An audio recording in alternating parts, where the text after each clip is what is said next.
Welcome to the Keeping It Real podcast by Real World Academy, where we hear from top educators, entrepreneurs, and creative thinkers on how to design your future. What's up, everyone? Welcome to episode 3 of the Keeping It Real podcast. We have Lincoln and Carlene back with us, and today we're going to be discussing internships. So a little bit about Real World Academy and how we have to deal with internships. So Real World Academy, which is the organization that we belong to, that all of us belong to, is unique in that we handle students from all transition points, whether it be high school, college, joining the workforce. And we make the distinction that many college prep courses are simply SAT prep courses. They're designed for a test, and they do nothing to continue to work with the students afterwards to make sure that they actually succeed beyond a score on a test. And so Real World Academy is much more than that. We mentor and take efforts to mentor any high school student or college student, and we allow them to hire an agent, which is a person or a mentor who's like a counselor to you.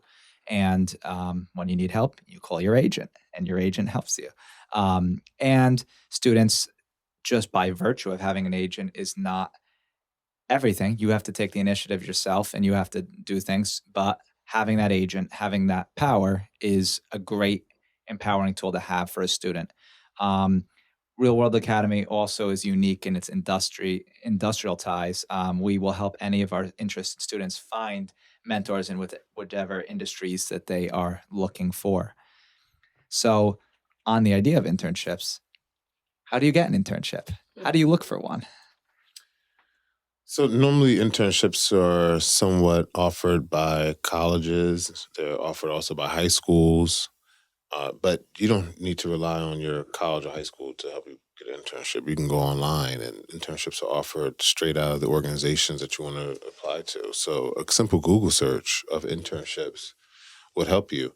A lot of job sites, such as like Indeed or Monster, they will also list internship opportunities as well. It depends on the company that wants interns. They will list internships as if they're job opportunities.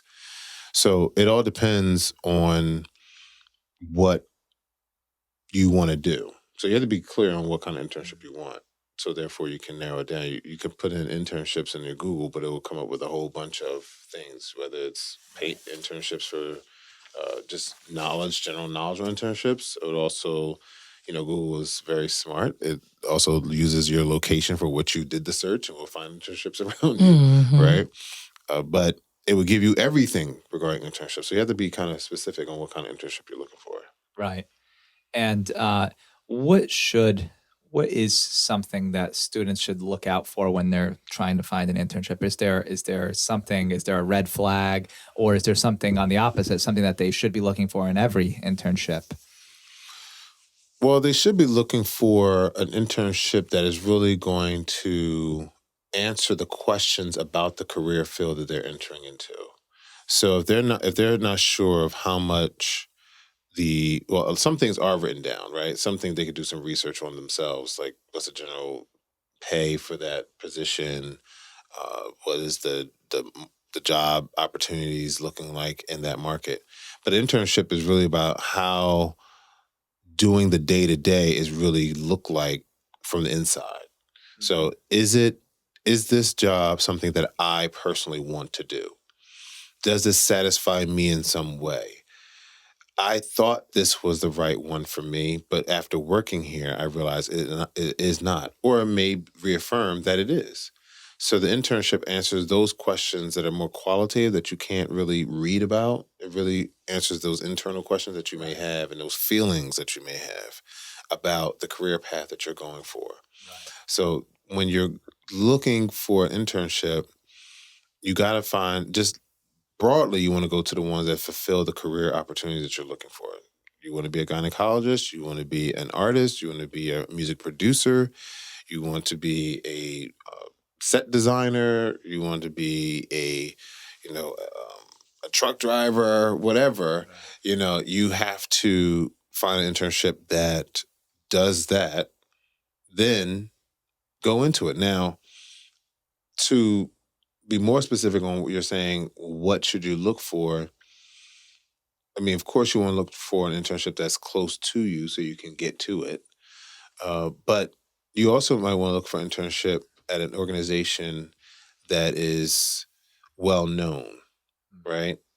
If you can. So, for example,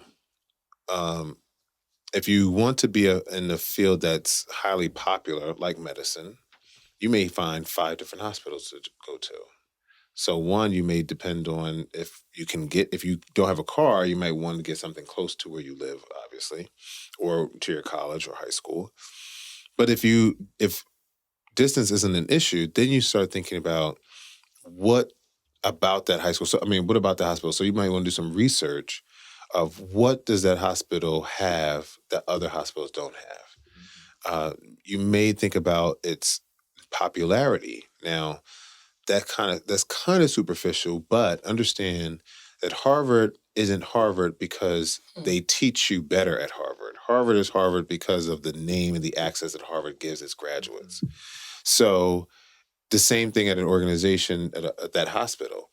What hospital do you need to work at that will open doors for you to go into other hospitals, right? That will ring bells if you was applied to another hospital, say, oh man, you worked here?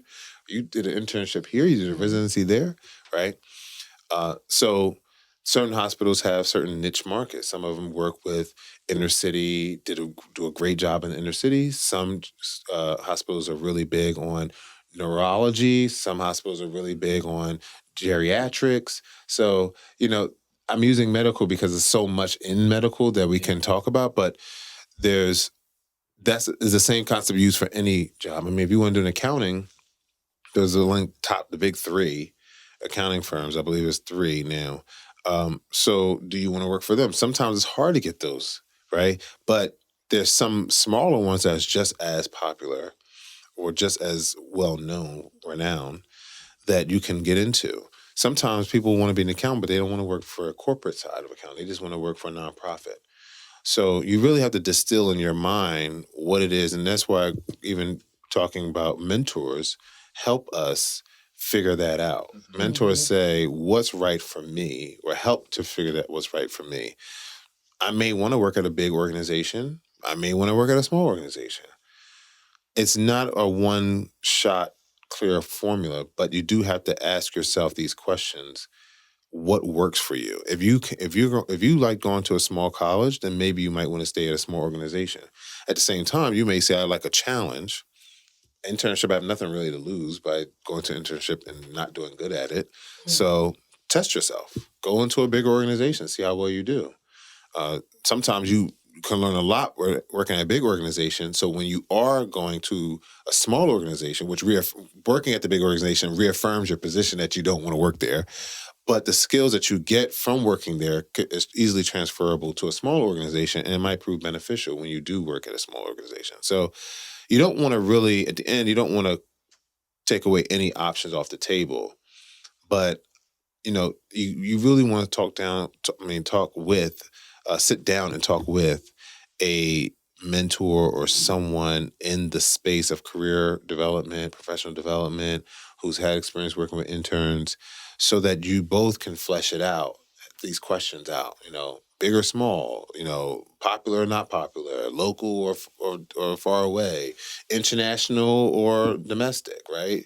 Some internships might take you to another country because you want to work in another country at some point, right.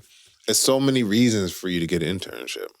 And Lincoln had mentioned the medical side of things. So I'll just briefly say about my internships. So when I was first looking for an internship, I think it was early in college, I had done an internship at a doctor's office. And the doctor's office was connected with the hospital that I wanted to do my residency in. And so working in that office, I got familiar with medical jargon, medical terms, medications, how to do blood pressures, how to do vital signs, how to do EKGs, so that I would be familiar with that. And it helped me as an applicant for when I had applied to medical school that, well, yes, I've been tested in this background and I can do it and I can function in this background.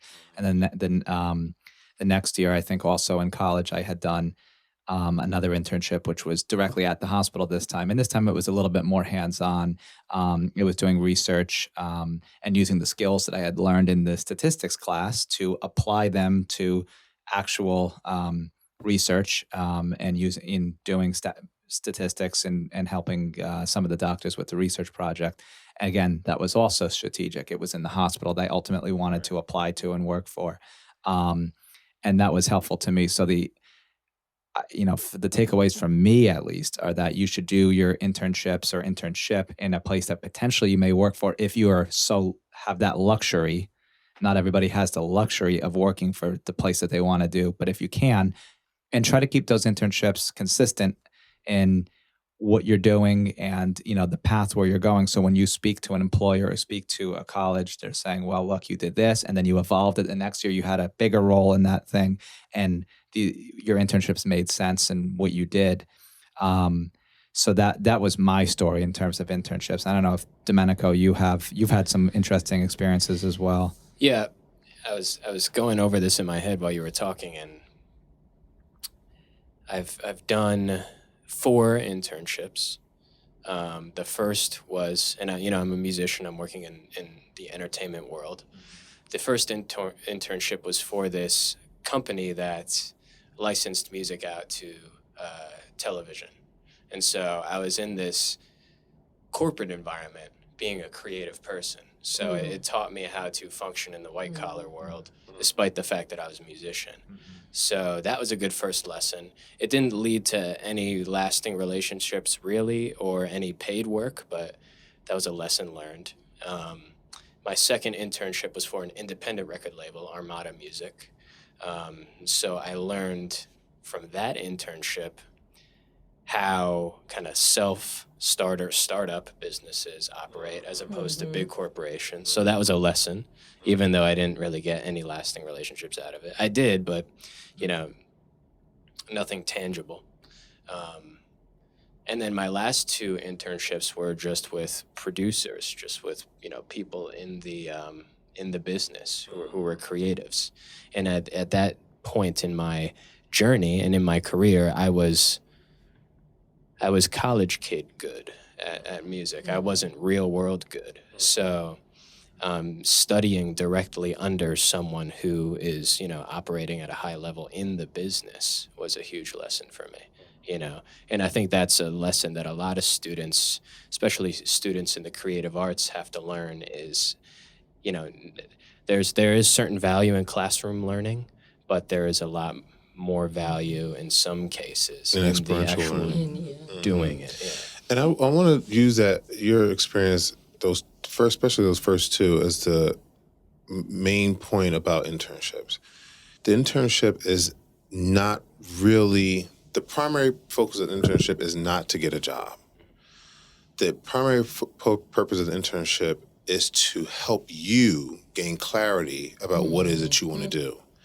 And so your experience in the corporate side, your experience in the startup side gave you the experience and the knowledge that you would never have been able to get inside the classroom. And it didn't matter if you were going to work for the organization or not. It was just the information you was able to receive. And now you can sit back, reflect on the information, decide what is my next move based on that. Right. And that, I think, the students are going for an internship, for one, to get paid, which is wrong. Just if that's your sole reason to get paid, that is not the reason. And the other reason is to get a job at whatever organization they intern at, which is also not the right way to look at an internship. The internship is to put you in the settings so you can gain as much information out of it. You need to be a sponge, putting yourself in a space that you can, learn, make mistakes, ask questions, test things out, and say, this doesn't work for me or this does. And then when you get out of the internships, you have a clarity. And when you graduate, you say, based on those last 3 or 4 internships I've done, I can say without a doubt, this is what I want to do and this is not what I want to do. And that is the ultimate, benefit of an internship. Nobody else can say what you are now able to say if they didn't go through those things. You now have a clarity of thought about your future and about your professional development now, in your career. And I want to say this while you're all on it. Because I hear you talk to the students a lot about it, the interns. Parents to say, get a job, get a job, get a job. And he's already stressing, even with you, how important it is to do something in your field. Instead of just going out and just get a job for the summer and it has no benefit to where you're going, no career, because you're not going to know.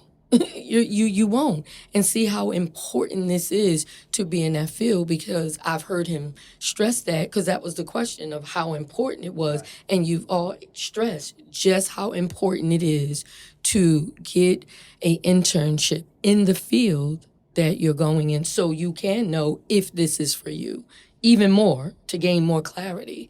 So I was about to ask how important it is so people would know, but you all just stressed. Well, I think you touched on a really important point here, in that it's just as important to know what you don't like as to what you do. Yes. So you have to try things that you think you might be interested in and see it through the end in order to know whether or not that's the right fit for you. And even within, a certain context, I'll speak about myself because I'm comfortable with it. But if I didn't have that experience working in a front office and working in a studio and working at a smaller corporation, I wouldn't know what the best fit for me was. So even though I knew I wanted to work in music, I didn't know whether I wanted to be this guy or that guy or work for these people. Exactly. So there's a lot more to it. There's a lot more to every industry, a lot more to music than just going here and writing a beat, right? Yeah. There's so much more than just sitting around and singing a song. There's so much that goes into it that, and I'm so glad you even, just from me to you as a professional development space, I'm so glad that you went to the small business, because normally in small businesses, like, when there's only 5 people staffing, you get to touch everything. Yes, you do. Yeah. Versus corporate, you're only doing like one thing. You're getting coffee. Right? But in the small business, you can touch everything and say, oh, this is really, really big. And not only do you able to say what you not want to do, but you also have an appreciation for what does happen. So a lot of times, even as employees, they're ranting and raving about something because they don't understand what it took to actually create this, what we're now asking for. And if you're not on the administrative side, if you're not on the leadership side, if you're not on the side that's actually making decisions, it's very easy for us to assume that someone's not looking out for our best interests and they just want what they want and I want that, But when you're in working in that space, you're able to see that it's the legal part, it's the marketing part. It's like, we don't get the contract right, both the artist and the organization can feel, how do we balance the two, right? Those discussions, we see this all the time with artists. The contract wasn't right, and we're quick to blame the publishers or the studios, and there's so much more to everything. And not saying there isn't blame on both parts, but there's more to it, and it's so nuanced that if you're not in it, you don't know those nuances, and that's in every industry. Yep. And in medicine as well, speaking to what you had both said about knowing what you don't like, if you are going to be a doctor, you have to be able to work in a hospital. And there are people that I knew in medical school that were, once they got to the hospital setting, they could not function. They were intimidated by it, or they were afraid of blood, or whatever it was. And so maybe if they had done more internships, they would have known. Yes. Because the classroom is one thing, and the way that medical schools are designed, the first 2 years are largely in the classroom, so you don't know. And now you're 2 years into something. On the other hand, you have to think of it in a way that you are getting those experiences that you might not have had. And let's say that you're looking at some field, even if it's not medicine, and you had done an internship in that field. It looks a lot better if you did a couple months internship and then just left the internship than if you did a couple months at a job and just left that job. Right, And, Yes. To be real about it, Right. it's you shouldn't stay at a job that you don't like, and you shouldn't be in a field that you don't like. But let's be real, on the resume, that does not look good. Right. When you have multiple You're jumping experimentations in fields, Right. Yeah. or very short durations of Absolutely. at work. So the employer's thinking, oh, this person's going to get bored after 2 months. Right. Like, I can't afford Or that. they don't not have, gonna or they don't have the grit, like Ellen was saying. They don't have the persistence to show that they can handle challenges, they can handle rough patches. They want, we already thinking that this younger generations feel entitled. And so it just reinforces, whether that's true or not, it just reinforces our belief that, it's just, they're just entitled, right? And the idea that you had said about paid versus unpaid, I think that in a way, the money for the unpaid internships, the money, what you're getting paid in, obviously is experience, but that's easy to say to somebody and they can say, well, that's, that's just a cheesy line. But what you are getting paid in is down the road, the ability to acquire a job. Right. And that itself is payment, in my opinion. And if you, and I should have been clearer when I was talking about the medicine part, when I said that I was trying to use my internships to get in the hospital. It's not so much that I'm using that the hospital is impressed that I work there, but when they're looking and saying, Dr. Jones, did you work with Anthony? Dr. Smith, did you work with Anthony? They have their people. So what I paid for was personal capital. Where people can say, I've worked with Anthony. He's able to work in the hospital. He's able to do research. So to be clear, you shouldn't just work for a company. But on the other hand, now this is I'm curious to what you think about this. I'm curious what you think about this, and you also. There's the idea that you translate an internship into a job. And so to go on the other end of it. So for example, I have a friend who was in computer programming, and he did computer programming in college, and he ended up doing an internship close to his senior year at a I think the first he had done one in his junior year. And that internship was where he ultimately was planning on working. And unfortunately, that company had laid off a bunch of jobs. So that was not going to happen. He had done another internship, same thing, computer programming, in his senior year. Ultimately, they really liked him, and they kept him on afterwards. And he was able to go straight into the workforce, whereas he has friends who, even to this day, have not been able to get jobs. It's hard to get jobs sometimes in certain fields. So he was able to instantly out of college parlay that into getting a job. And I'm not saying that every internship is going to lead to a job, but in my opinion, I think that it's worth the exploration, especially in an uncertain job market. I don't know how you guys feel. Yeah. So let me preface by saying I'm not saying that internship should not lead to a job. What I'm speaking is to mindset and how we approach the internship in the beginning. The goal of the internship should not be, I need to get this. I need to pick the internship that I want to work at. It's not about picking the.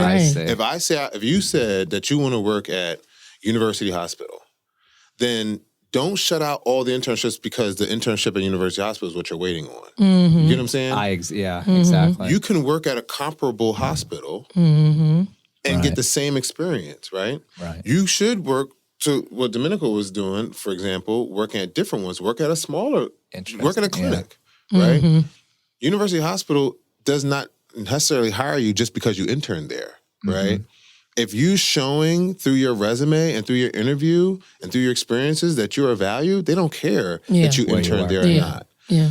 However, when you do work somewhere, wherever you work, you should be working to the best of your ability.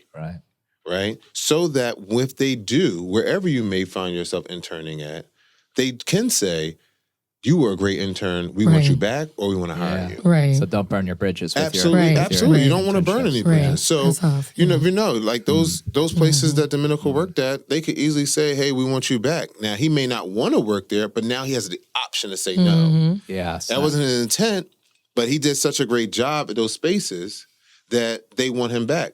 That wasn't his intent to really work for them. It was just his intent to really learn from them. It just so happens he did a great job. They want him back. That is what you should be doing anyway. So you do have to, for any internship, you should treat it like a real job.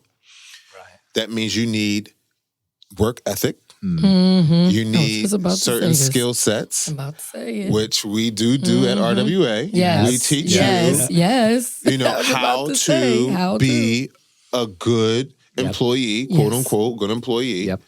But we teach you the fundamentals of being on the job, keeping the job, growing on the job.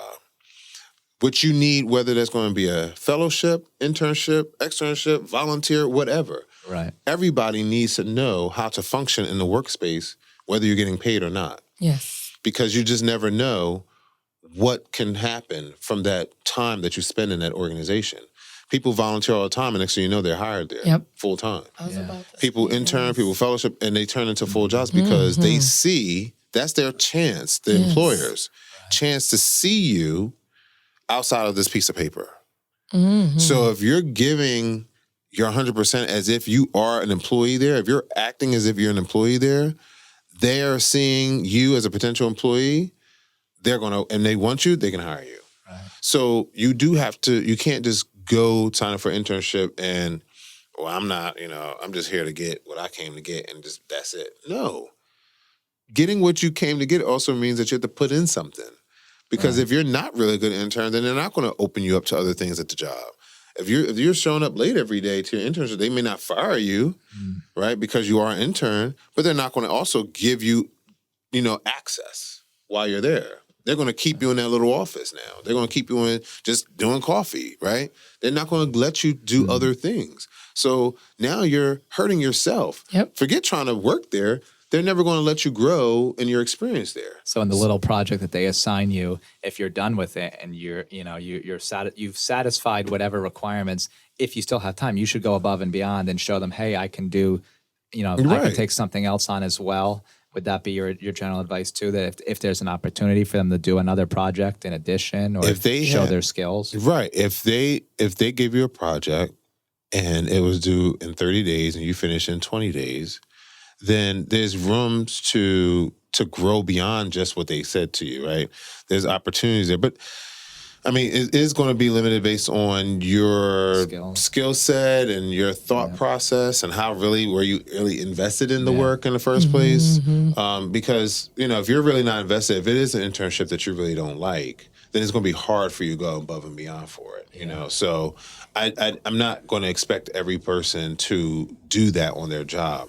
However, if it is an internship that you like, you need to show that you like it, right? And you need to let everyone know that you like it. Now, at the same time, I'm also speaking from a place where I can go into a space that I don't like and find something that I do like and draw on that. Not everyone's able to do that. It takes time to develop that skill.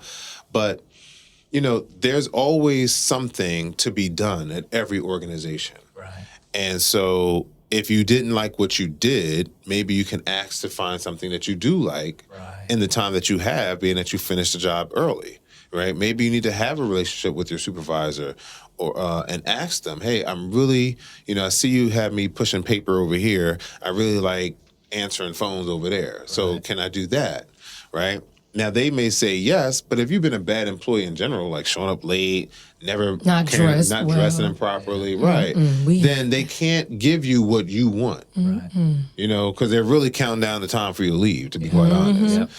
So you need to, even if you don't like the job, you still have to show up and show up correct. Right. So that they can at least start helping you in other areas. And on the opposite, if you impress them, and again, it shouldn't be your main goal to do this, but if you do impress them, you could potentially get a reference letter. Absolutely. So you should definitely, every internship you go to, you should be able to have a reference letter from your supervisor from that job. If you're unable to get a reference letter from your supervisor, whether you like the internship or not, if you're unable to get a reference letter from that job, then that was a problem. Okay? Your dislike for the job should not show on your face, mannerisms, or work ethic. It should not do that. There's plenty of people out here, we don't like our jobs, but guess what? We still got to go and perform it. But like you said, that's a skill that you got to learn, because what happens is, as I tell a lot of young ones, they're reporting back, especially if we recommend, we have a great student, get in. And they're reporting back, he didn't come in dressed well, came in late. Right. You don't want those reports, because that's even we're not going to suggest you anymore. Or I'm just saying, that's why when you go through, Real World Academy, and we groom you. That's the grooming. You get groomed for excellence, as I always say. You have to build excellence. Whether it doesn't matter to me what the intern worked at.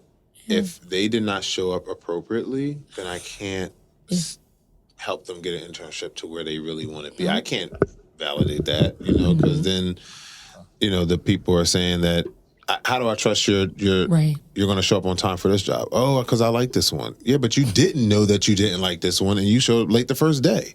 Yeah. You didn't even give the job a chance before you could take. So no, that's you. You're late. You want to do what you want to do. So it doesn't matter if the job is something you like or not. You're going to do that anyway. So, I mean, that's how I want to take it. Now, that may not be true, but that's the only thing I have to go by. Right? And my question for myself is, am I going to risk that? Because what people don't realize, or what the student would never understand, is that you represent a large organization. Yep. And if I'm sending out students at just a subpar, then that ruins it for everybody else. I can't do that. Yep. You can't do that.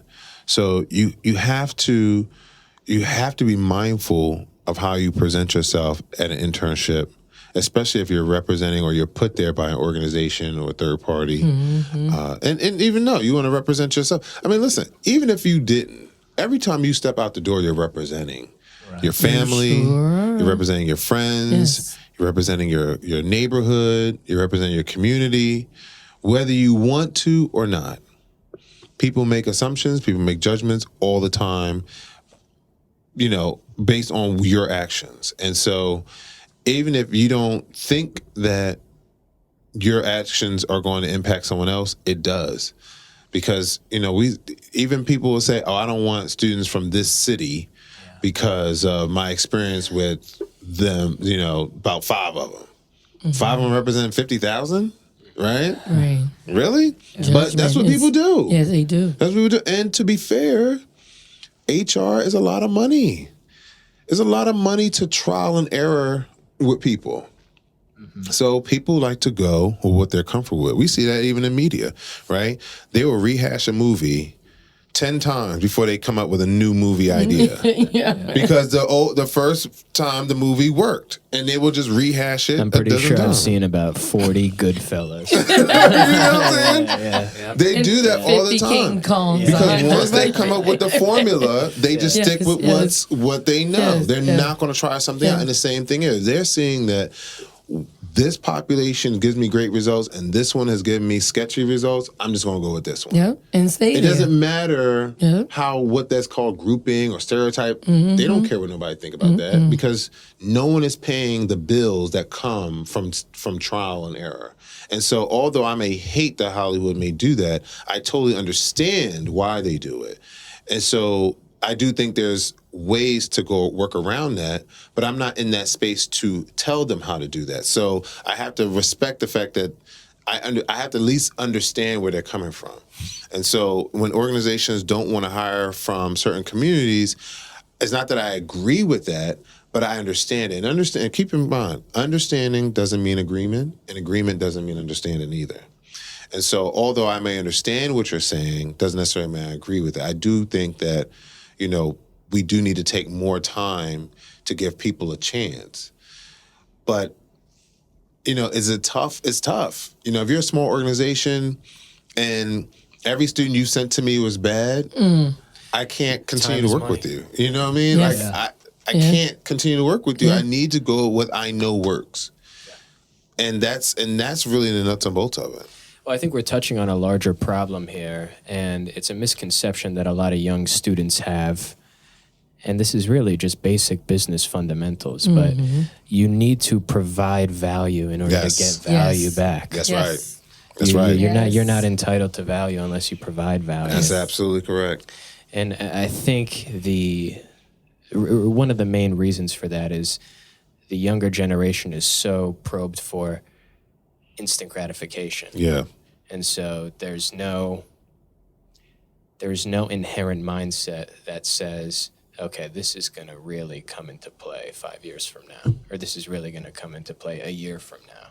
So why is that instinct lacking with the current students today? Home. I was about to say, and if you're talking, say for instance, if you say, I'm going to start my own business, or I want to be a doctor, whatever it is, where'd you get that thought from? Who in the house was talking business? Who in the house was bringing that up? Who nurturing that? It starts from home. Yeah. That value and knowing what value is. we talk about that. He said something when it was talking about mentorship, when we were talking about mentorship. It was about getting in the know first. If you don't know how to write a paper, we have to say, okay, this is paper. This type of paper is, we have to teach you about what type of paper. Right, here's the first step. Second step is we have to walk you through that so we can get you where you need to be able to write that paper. So all of that comes from the home. Yeah. It comes from the home. Everything starts at home. I mean, those what you're speaking to is something that's in you, right? And that has to be instilled in you, right? That has to be nurtured in you, has to be taught to you, right? Yep. Nobody at the job can teach you that. And no one has time to teach you that, to be quite honest. I mean, we can't spend time to imagine. We get 100 new employees, and I got to teach 100 new employees on how to teach them that rewire their brains. It's impossible. Like, it's impossible, and it's unrealistic for any organization to even be asked to do that. Like, how is that possible? How do we get our work done if we got to sit here and do that? Like, that's not our job. Right. We can sit here and talk about the feelings involved and the fairness and all that other stuff, but the reality is that's not our job. And so there may be people on the job that's willing to take that on, but that's, again, not their job. That's what they choose to do. And so you have to be able to provide value. And what I feel as though we're in a space of take, and not enough give at all. Now, from my experience with dealing with young people, is that they want to give. Unfortunately, they don't know how to give. And so they believe they're giving when they do perform certain actions, but that's not what giving is. Like what? So when I say you're selfish, what does that mean to you to be selfish? I have a strange relationship with the word self. Okay. So Anthony, what's selfish? Your interests come before everyone else's. Right. So exactly, right? That's like the literal definition of selfish, right? But in practice, what does selfish mean? You build yourself up first. Right. Or you would say, I'll let you borrow this. That means you're not being selfish, right? Because I'm giving you something, right? Selfish normally ties to a tangible thing where I'm letting you have access to my house. I'm letting you borrow my car. I'm giving you some money, right? Right. Selfish is always tied to a tangible piece. So when you say someone is selfish, or you say someone is selfish, they say, I don't have no problem letting anybody have anything of mine. I always give my stuff. I always do this. I always do that. It's some action, right? But when I think of selfish, and when I say selfish, is that to both of your points, is that you put yourself before everyone else. Meaning that if I'm in a relationship with you and I know you don't eat meat, and I say, let's go out to eat, and I take you to a barbecue pit, right? Right. You didn't think about, we call that it being inconsiderate. Inconsiderate of my feelings, but that's the level of selfishness. Yes. You only thought about you and how it satisfied you. You did not think about how it impacted me. And so when we talk to young people and they talk about what they want to do, and they're very altruistic, they all want to help, they all want to do something, they would give up their time so long as it doesn't make them uncomfortable, right? So they'll volunteer at a school so long as the school is what they call safe. The places that really don't need the volunteer, right? Right? They'll volunteer in a community so long as that they can get a free bus ticket to that location. They get right? something out of the deal.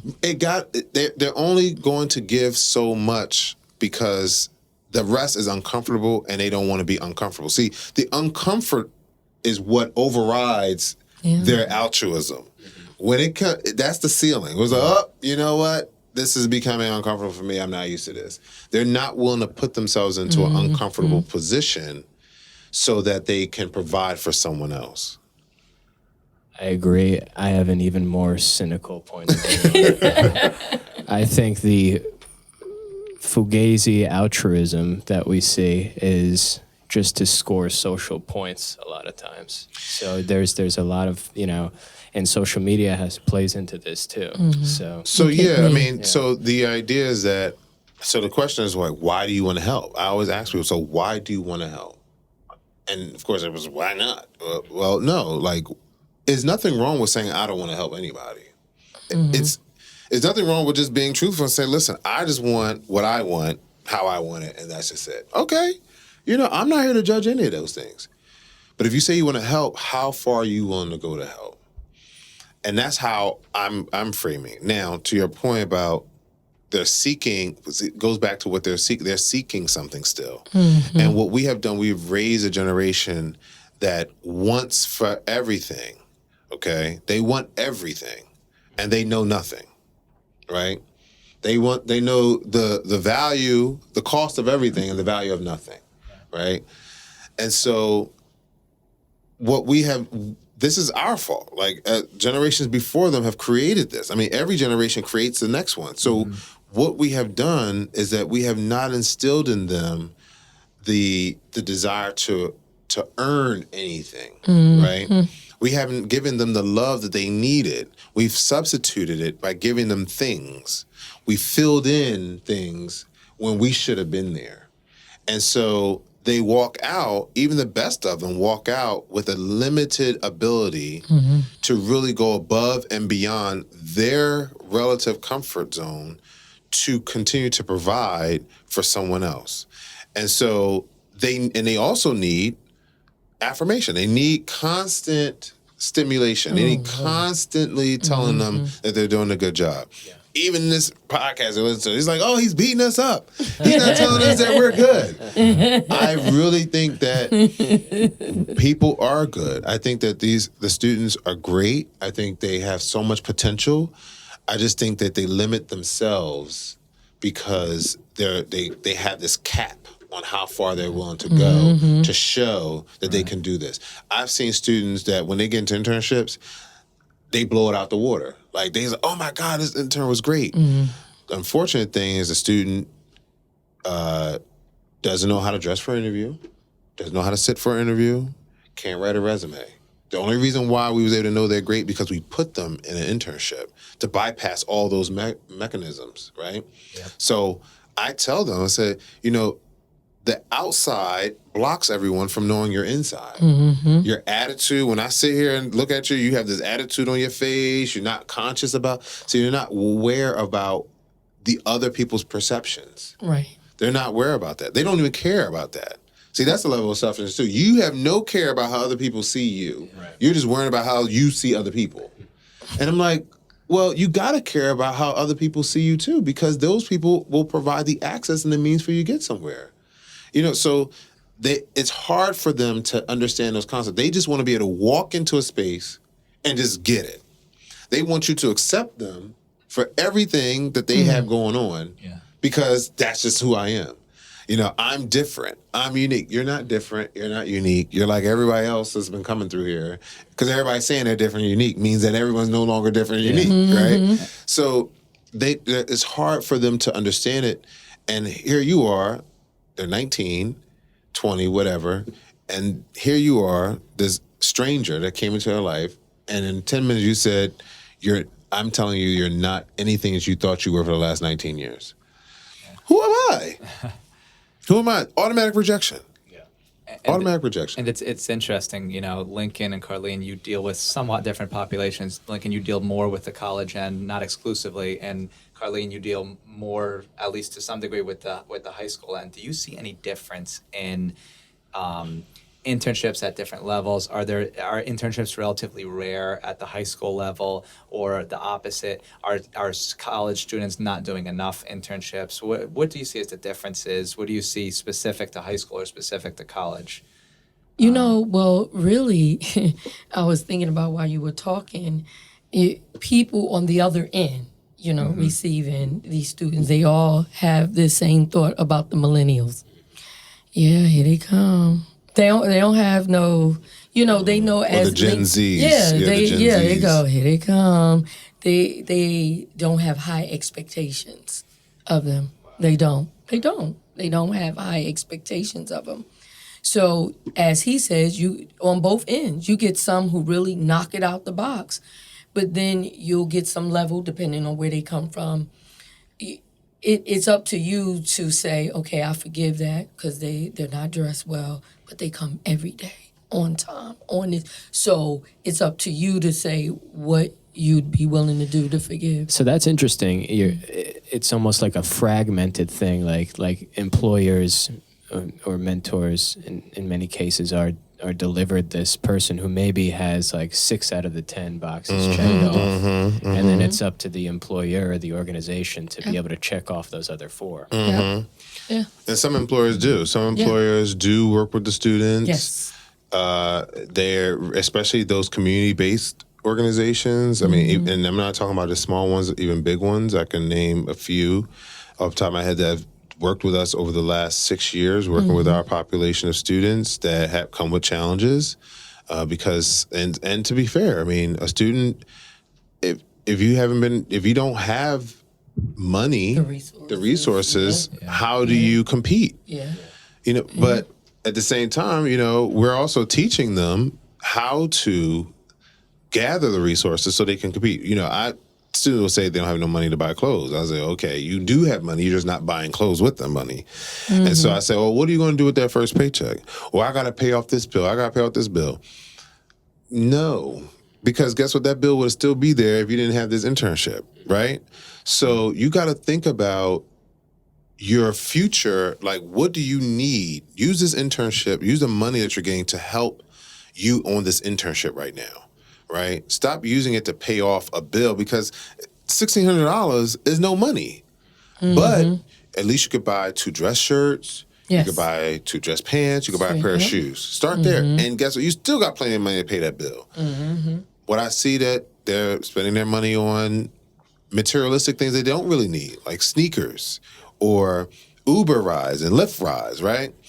They're eating out every day versus making lunch, right? Because they don't know how to cook. So we do teach financial literacy, right? At RWO, we do teach that. But then I can only tell you but so much. I can teach you how to do it, but I can't undo 18 years of programming when no one in your family has ever taught you that. Right. No one in your family understands it at all. When you come home, they're taking your paycheck away from you, for example, or that you don't even know to open a bank account. This year was the first year they couldn't get their stipends until they opened up a bank account. Some people had to literally go and now open up a bank account for the first time. So that was a way to force the issue. Now, for some people, that's shocking that a college student doesn't even own a bank account. Right? This is a norm for many people that not to have a bank account. In 2020, you still don't have a bank account. How is it? I thought everybody had a debit card. Where are you? How are you shopping? Where's your PayPal account linked to? You know what I mean? Like, where is this? Cash App cards, and they have other cards. Yeah, but like that means you never had a job. What did you do with your paycheck at your last job? At 18 years old, you're an adult. Like, I mean, no, they're not. It's that's minus. Oh wait, no, it's a minus for girls. Is +7, men -7. That is formula. That's a formula. It's true.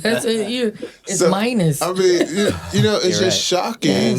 That they don't have just the basics. We can't even talk about saving money if you don't have a bank account. You get what I'm saying? Yeah. Like, you got to start at like ground zero with so many people that it's just like mind blowing. And then you have to then you think it's just simple as saying, well, just tell them to get a bank account. It's not that simple because if they've never done it, never felt the need to do it, you have to then teach them the value and then you have to have consequence. Because me telling you isn't enough. I have to penalize you in some way. So that's why now we're going to hold the stipend. So you can't get nothing until you get a bank account. Yep. See, if I give you a stipend and then say get a bank account, you'll never get one because there's no need for it. Right? Yeah. So I'm trying to prevent you from waiting till you get a job and they set up your direct deposit and you don't have a bank account to attach it to. You know, so this is the world that we're living in. And so as an internship, you know, part of the internship process that we've done over the last couple of years is force everybody to have a bank account. what we found out was that they still had problems. Deposit information is not right. Maybe the bank, they overdrawn that bank account, so they had to close one and open it because they can't keep a bank account open. You know, so it's a lot that goes into it. And you mentioned the reason for a lot of this, generational ignorance is because it's not being taught at home. And not to make a blanket statement, but in many cases, not all, but in many, it's not being taught by teachers either. No. It's not being taught in the classroom. So you can't blame employers for having that cynical point of view that you mentioned, just because there is no basis to think otherwise. Absolutely. So no school, I shouldn't say no school, but generally speaking, public schools do not teach that. I know that New Jersey passed a law to make financial literacy a now part of the class, but keep in mind this. As I said before, teaching something and being able to really deliver the material is two different things, right? So I may know financial literacy, but can I deliver the message to my audience in a way that's going to be effective? If a student, and I don't know what the curriculum is like, but the curriculum has to be one that recognizes the fact that the person you're talking to does not have a job. They don't pay for anything. They don't have any bills of their own, right? So when you take those into consideration, the idea about money is not really the same as what you think it is as a person who understands money. You got to put it in a context that they understand. Now, keep in mind, there's only but so much you can do in the classroom to teach you about money when you have no concept about money on your everyday. Yeah. So I say that to say is that this is why I always go back to the home, because if the people in the home are not practicing, where the students can then see, because the student has to be able to experience that. And attach it to something. See, it's different when, They don't attach. If your dad comes in and they buying all these things and you see them writing checks, you see them paying bills, you see them in that space, going to the bank, taking you to the bank, so on, doing it. They don't even have to say anything. Just putting you in those spaces with them all the time, you're like, wow, okay, what is it? Now, it may not make any difference to you in that moment, but then when you go to school and now your teacher in their financial literacy class is talking about it, you're saying, oh, so that's what my dad was doing, right? Now you can make the connection to see. And if you decide to go home and ask your dad about those financial decisions that he's making, and he's receptive to the question enough to answer them, that then continues the building and education of the process. So that's why it doesn't matter how much the teacher tells you. You only get 6 hours in school, okay? And you only get 45 minutes to an hour with that one teacher. In a day, you'll be lucky to have it every day. You may only have it 2 times a week, Uninterrupted. right? So, exactly, uninterrupted by other classmates, by a fire drill or whatever else, right? It always going to end up coming back to home. The parent either has to have this stuff going on in the home or has to reinforce what the teacher is trying to teach in the home. Because you spend 18 hours a day outside of a classroom. Sure do.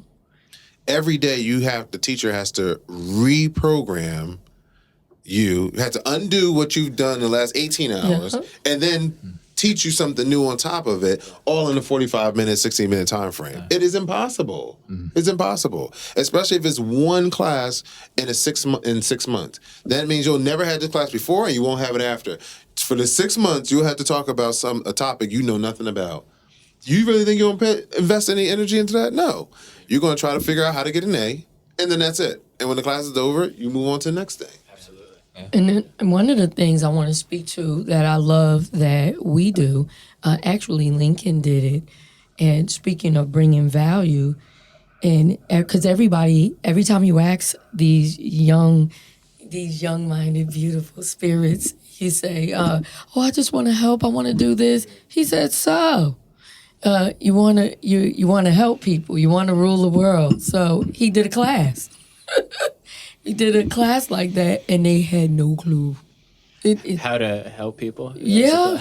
Well, so how do you want to help? I just want to help. Well, what does help look like? Well, I don't know. I just want to help. What's the first step? What's the steps?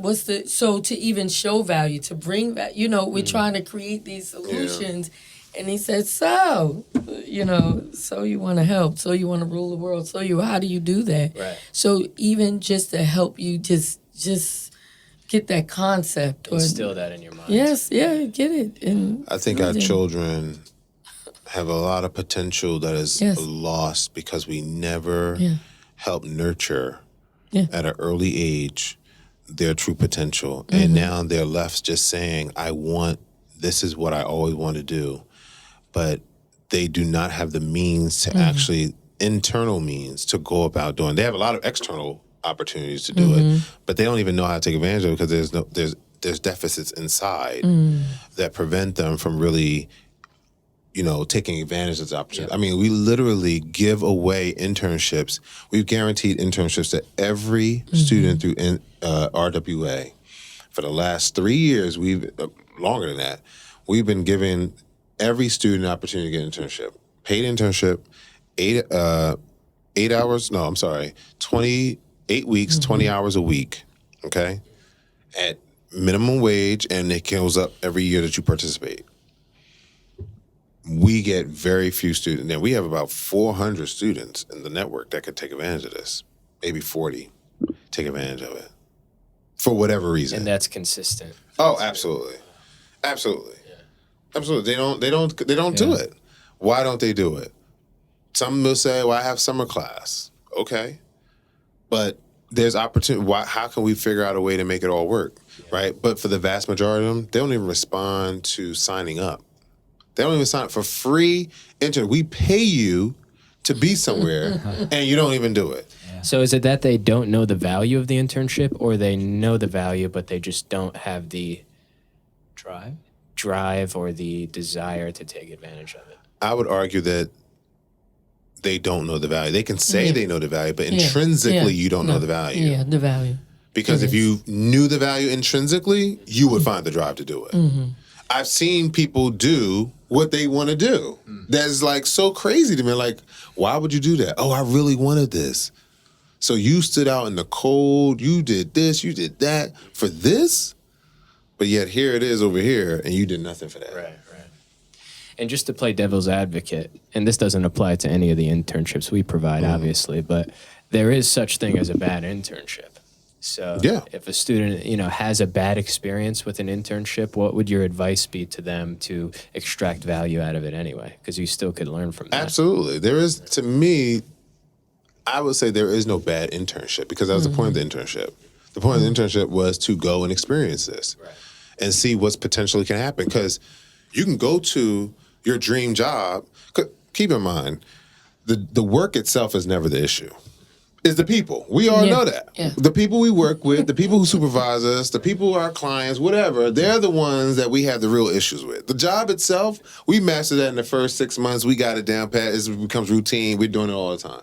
It's the people who make our jobs harder that really we have the issue with. Right. The politics of the job, the whatever else with the job, that's people related. So when we say a bad internship, my question is, what made it bad? Well, I didn't get to, they just had me doing this all day. Well, did you ask them, can you do something else? Most time, no. They didn't talk to the person. Did you voice your concerns about it?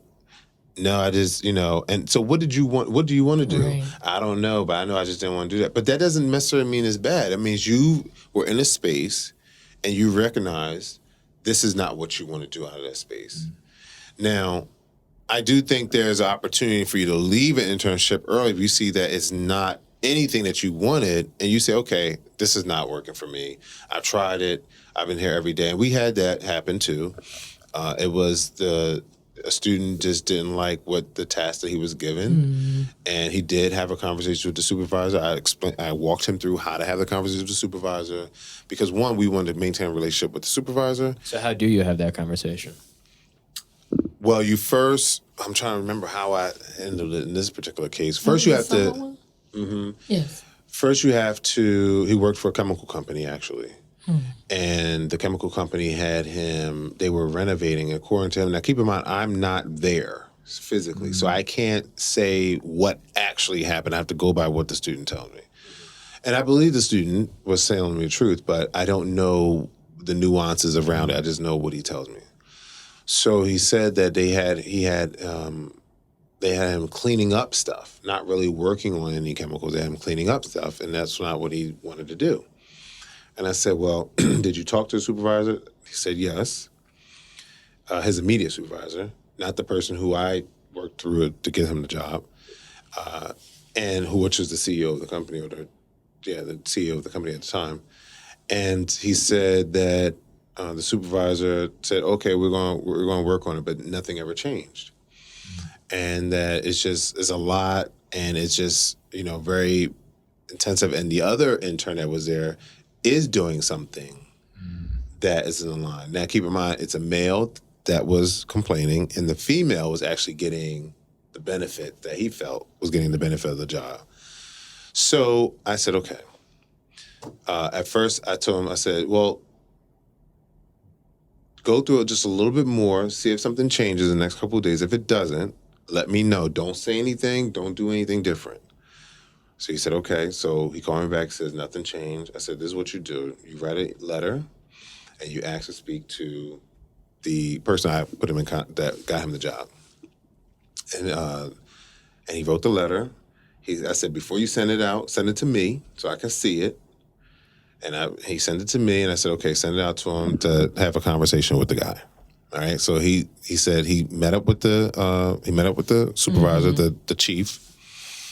And I said, when you go to him, you explain to him, you say, you thank you for the opportunity, but it seems that I've been doing this particular duty for X amount of time, and I initially believed that I was going to come in because I am a engineering student, that I would be working in this capacity, especially based on the fact that the job description read this, and that's what I was hoping I would go in doing this based on the job description. Unfortunately, that has not been the case for me. And I've waited, I've asked, I've talked to this person, his immediate supervisor, and things have not changed. So I'm just wondering, what are our options? And I mean, that was basically the gist of what I was telling him to say. And I had him repeat it back to me. And he repeated back, and I said, okay. So then he went and he sat down with the guy and he talked. And I said, and I went through scenarios. If he says this, tell him this. If he says this is how you respond. Right. And he did it. He went down. He said he had a good conversation, and he realized that it's not going to work. And I said, okay, now what you do is you write a letter saying, thank you for this opportunity. Thank you for meeting with me, but I will no longer be able to work for you for this summer. And then he did all that, and he left the job, and he went to another job that at the same time I talked to. He said he wanted to work for another agency that he worked for before, nothing to do with his major, but he was just comfortable with them. And I just called them up and said, can he come back and work for them? And they said yes. So that's how they got transferred out. But I was glad that he worked with me to transition himself out of the job versus just not showing up, saying, I don't like it here, this ain't right for me, yada, yada, yada. So that could easily have gone a different way. So what I was trying to do both was to teach him how to be diplomatic when you have a problem, explain your problem, because sometimes the people who are in charge don't know that you have a problem, right? So you have to communicate, I have a problem, this is how I've seen it, help me understand it the way you're seeing it, because this is how I see it. That's how we, communicate problem solving it through together. Secondly, it's the way you approach the situation lets the other person know that you're mature and that, you are an employee that they should have on their team, right? That's what you're indicating by that level of maturity, that level of conversation. Then the other thing is always putting them on notice that you are aware, and that if we came to an impasse, now it's time for us to part ways. And we do this amicably. So it's never, no one didn't see it coming. It's not like someone could say, well, you didn't talk to me. You've cleared all the bases. You did everything that you could do. You've waited it out. You've communicated to the chain of command, your supervisor, immediate supervisor, then the top person. Protocol. You wrote things, that you have things in writing. That was the other piece. Why we write an email, you write it in writing. And then you can leave on positive terms. Right. So in the future, you could go back to them if you so choose to. They may reach out to you if they want to, but both parties lose nothing, by doing that. It's interesting.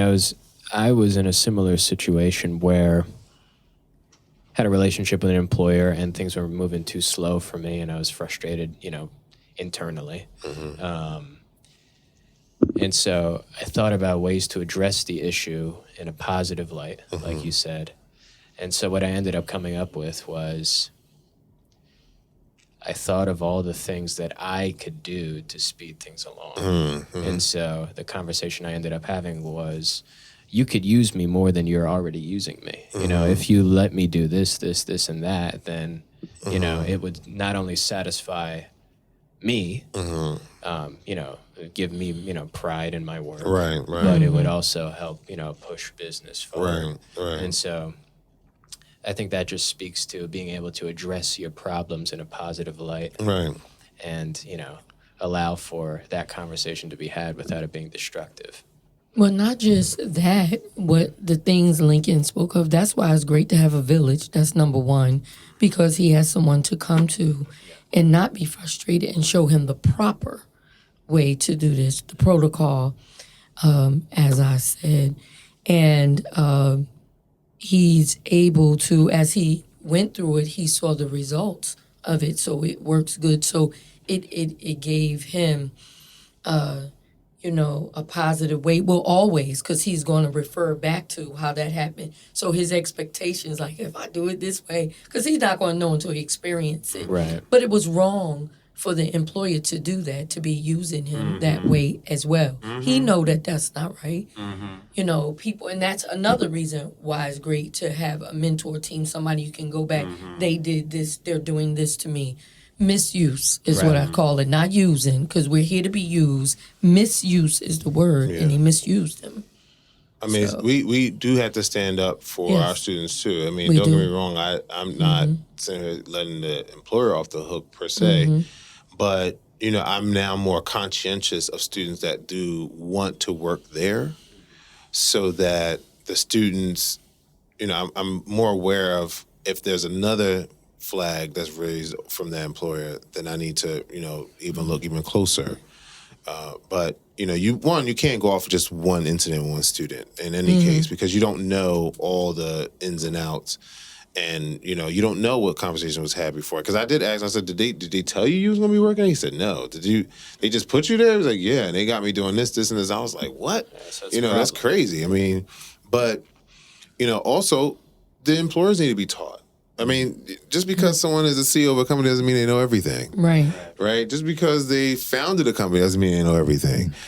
Some people have to be taught too. So, I mean, that conversation may have to happen at some point between me and the employer, but at least for right now, everything ended on good terms, and we can, try again another time.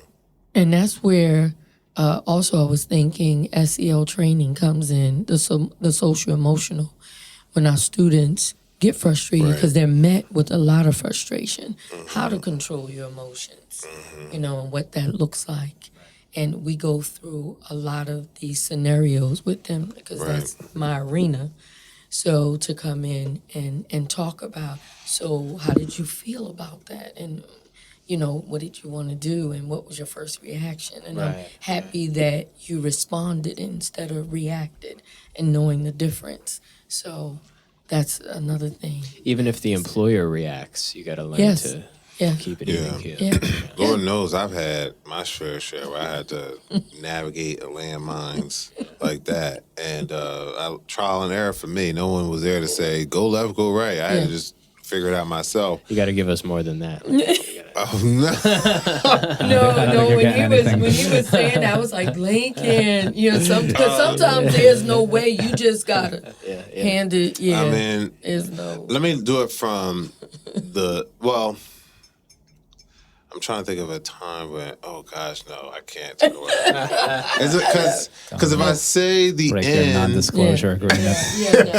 if I say the end, there's so many pieces that went into play, which is why I always ask more questions, because I know it could be so many pieces that have to, the student is calling telling me the end story, right?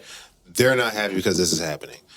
But there's so many other things that led up to that normally, so it's hard. So even for my stories, it's like if I tell you the end story, you're gonna be like, but how? And then they're like, okay, that gotta go backwards and backwards, and you're gonna look at me like, well, you were crazy. I was like, well, I was at the time, so it's a learning experience. Let me use a time in school amongst teachers and and how I kind of had to handle it the same way. Now, in school's a little different because when you're a student, you are also a customer. And a lot of students do not understand that they are a customer and that they have rights as a customer and they can make demands as a customer.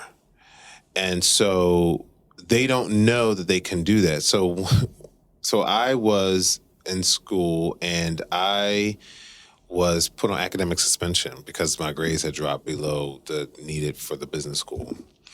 And so I went to my advisor, and my advisor was upset with me because a friend of mine had come to her, who was a cop, had come to her on my behalf and said, hey, can you talk to Lincoln because he's having trouble, he needs some help, because I had talked to her about it. And she went to the advisor, and the advisor is now mad at me because she feels like I had the cops come to her, turn her a job, and tell her, "What are you doing to this kid?" Right, And I'm like, "What are you talking about?" She was like, "Well, if a cop comes and talks to you, don't you think that you're in trouble about something?" I said, "No, if I didn't do anything, no." And so she said, well, that's how I felt. So whatever you want, you just fill it in and I'll just sign off on it. But that's not what I'm coming here for. I'm coming here for advice, for guidance. And so even if, let me pause there, even if she was right in how she felt, she was wrong in how she handled it with me. Definitely. Right? Even if her point is a valid point, you don't handle it that way with a customer or a student who is now coming to you for help. You don't take you're upset about something that was not any of our control here. Someone else did that, and you're carrying that on to the student. So that's that. So when she handled it that way, I immediately was like, I'm writing a letter. So I wrote a letter to her supervisor, who was an associate dean, and I wrote the letter not just about her, but every counselor that I had interactions with in our office, good and bad. I wrote something on everybody, and I said I am not happy. So the dean calls me in, the associate dean calls me in, and now she's defending her staff. I said, doesn't matter. I know my rights. No, she shouldn't have done that. Because again, now I'm putting on my customer hat. Right? I'm putting my customer hat. I pay for her to provide me with the guidance I need to get back in good standing. And I actually had to go outside of her, which I did, and I talked to someone else at the school who was not my counselor to provide me with the advice I needed. I shouldn't have to do that. She's paid to work for me, so why am I having to go to someone else? And out the goodness of their heart, they was able to do it. So I don't want to hear that. So she was like, well, we can take this up to my boss. I said, it's okay. We can do that. See, one thing you can't do is be afraid. And you are afraid, people are afraid because one, they don't know their rights. Right? And two, they've never done it before. They've never been in a situation like this before. Fortunately, I've been fighting all my life. Look, I've been fighting all my life. Right? So I was not going to be shaken by you telling me we're going to see your dean, because that dean don't mean nothing to me. So what their dean? I'm a customer here. I pay. What y'all going to do? Fire me? Y'all can't fire me. Y'all can't do nothing to me other than just get mad at me, right? You can't expel me because y'all don't like what I said, right? You can only expel me if I did something against school policy, which none of this is against school policy. I'm writing a complaint, right? So if I know that I'm covered, what am I afraid for? We can talk to whoever. We can talk to the president. We can keep this going on. I got all day. So we went and talked to the dean. The dean was actually a former teacher of mine, and the teacher at the time, when I was her last class that she taught before she became a dean, she had told us in that class, she said, by the way, I just got promoted to the deanship, so now I won't be teaching this class anymore, so you will be my last class before I take the role as a dean. So at the time, this was like 2 years prior to this situation, I ain't knew nothing about it. I was like, oh, okay, congratulations. Now, my name is a name that people recognize. Even if they can't pronounce it, they don't remember. They see it, they say, oh, I know that name, right? I'm the only one. So we go up there, and at this point, I come in with a shirt, tie, shoes, slacks, not normal student wear. How old are you at this point? Oh, I'm older, so I'm in my late. This is 2000, and this happened in 2000. This happened in 2000, probably 10. So 10 years ago. In your 20s. Yeah, 10 years. So I was 26. Yeah.